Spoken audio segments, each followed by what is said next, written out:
bayi tidak dilahirkan melainkan dalam keadaan suci. Kedua orang tuanya lah yang menjadikannya menjadi Yahudi, Nasrani atau Majusi.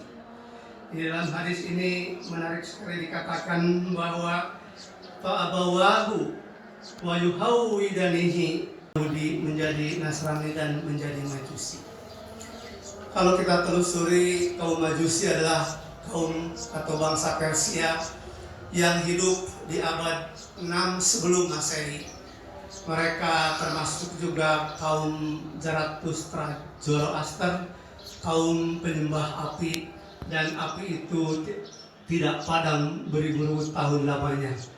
Dan yang menarik adalah api itu padam setelah beribu-ribu tahun pada saat Nabi Muhammad SAW lahir ke dunia.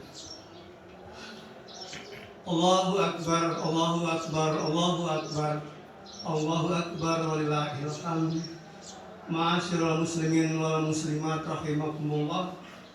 Rangkaian amaliyah Ramadan dan Idul Fitri dalam kondisi pandemi yang berlangsung ini, kita harapkan membuat kita semua semakin mampu untuk mengekang hawa nafsu.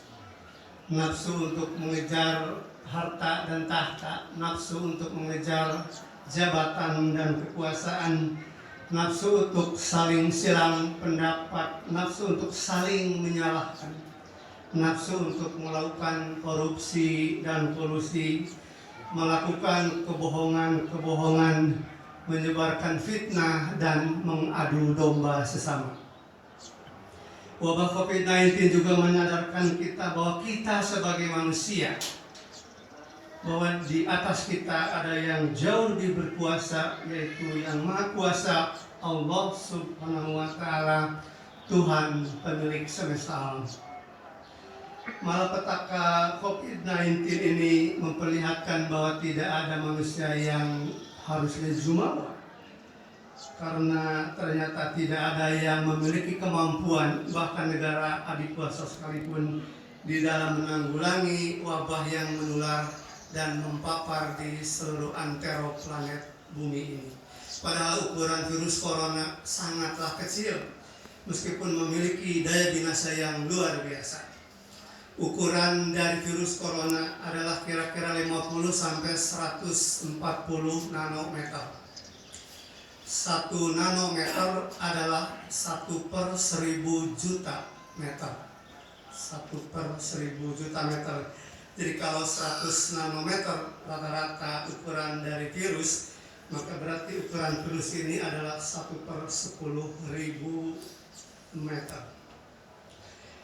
Menyadari betapa kecilnya kemampuan diri kita, apalagi di saat kita menghadapi mewabahnya virus corona, maka tidak perlu kita sombong, dan tidak wajar kalau kita sombong atau angkuh dengan pangkat dan jabatan yang kita miliki. Dan sama sekali tak ada alasan bagi kita untuk takabur, arogan, sok kuasa atau adigung-adiguna. Setiap saat diri kita bisa saja tertular virus ini, maka kita harus selalu sadar dan mawas diri untuk lebih berupaya melakukan nafs, bukan menaklukkan orang lain, tapi menaklukkan diri sendiri. Ini bisa kita lihat dalam hadis yang berbunyi, mukmin yang paling utama keislamannya adalah mereka yang tidak membuat umat Islam yang lain celaka oleh tangannya dan oleh lisannya. Min lisanihi wa yadihi. Mukmin yang paling utama adalah mukmin yang keimanannya yang paling baik perilakunya. Muhajirin yang paling utama adalah orang yang meninggalkan larangannya, dan jihad yang paling utama, yang paling afdol adalah jihad melawan nafsu sendiri lillahi ta'ala, karena Allah Subhanahu wa Ta'ala. Hadirin ikhwatu iman yang berbahagia, virus COVID yang kita kenal COVID-19 ini menuntut kita untuk lebih sering mencuci tangan, menggunakan air bersih yang mengalir, dan jangan sampai kita juga lupa membersihkan lingkungan sekitar agar tetap terjaga kebersihannya. Jauh sebelum pemerintah menganjurkan cuci tangan, syariat Islam sudah memerintahkan untuk rajin mencuci tangan sebelum memegang sesuatu, sebelum melakukan sesuatu, sebelum melakukan aktivitas-aktivitas yang lainnya. Islam telah mengajarkan kepada kita semua untuk bersuci, bertoharoh. Kita memiliki kegiatan ibadah yaitu wudhu yang merupakan kegiatan ibadah toharoh. Dengan wudhu ini maka kita mensucikan diri, jiwa dan raga, dan kita sebaiknya menjaga wudhu sebelum sholat, sebelum tidur maupun di saat menjalankan aktivitas lainnya. Dampak langsung dari virus COVID-19 diantaranya adalah adanya orang-orang yang kini sudah tidak lagi bisa mencari nafkah untuk membiayai kehidupannya sehari-hari.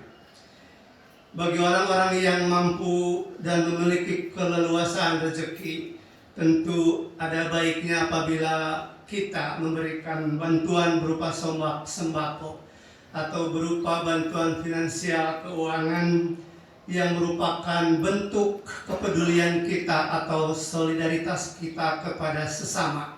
Karena bulan puasa adalah bulan yang kita kenal dengan istilah bulan puasa, yaitu bulan solidaritas, bulan kepedulian. Ditutupnya beberapa lapangan pekerjaan akibat adanya wabah ini telah membuat semakin banyak masyarakat yang menjadi resah karena harus menanggung beban yang semakin hari semakin berat dan menghadapi ketidakpastian di masa depan. Maka sudah sepatutnya lah kita masyarakat Islam khususnya yang diberikan keleluasaan rezeki memberikan bantuan, meringankan beban dengan berinfak dan bersedekah dan dengan bantuan apapun kepada mereka yang terkena COVID secara langsung. Mengungkapkan syukur kepada Allah Subhanahu wa Ta'ala tidaklah selalu harus di saat kita dalam keadaan lapang, dalam keadaan kita kaya atau berkecukupan, tetapi juga dapat kita laksanakan di saat kita susah, di saat kita sedang dalam keadaan menderita. Kita juga harus senantiasa bersyukur atas segala nikmat karunia yang telah dianugerahkan Allah Subhanahu wa Ta'ala kepada kita semua. Menyalurkan sebagian rezeki yang kita miliki di saat Idul Fitri bertujuan agar silaturahim kita di antara kita sesama semakin erat. Karena silaturahim ini sesungguhnya memiliki berbagai keutamaan, manfaat yang amat banyak, baik bagi kita diri sendiri maupun bagi yang lain,